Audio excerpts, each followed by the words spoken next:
হরে কৃষ্ণ সবাইকে, কেমন আছো তোমরা? আশা করি তোমরা সবাই খুবই ভালো আছো।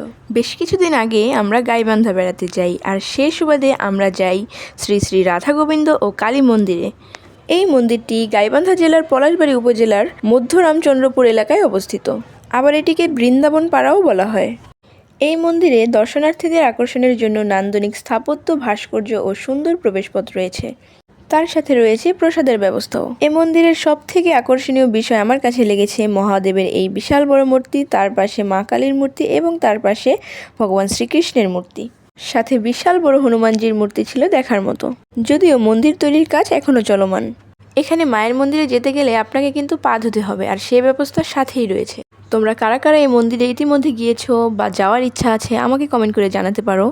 অত্যন্ত শান্তির এই জায়গা থেকে কারোরই আসতে মন চাইবে না, আমি জানি। সাথে মায়ের এই দর্শন ছিল এক অন্যরকম প্রশান্তির। তোমাদের সাথে দেখা হচ্ছে পরবর্তী কোনো ভিডিওতে। হরে কৃষ্ণ, রাধে রাধে।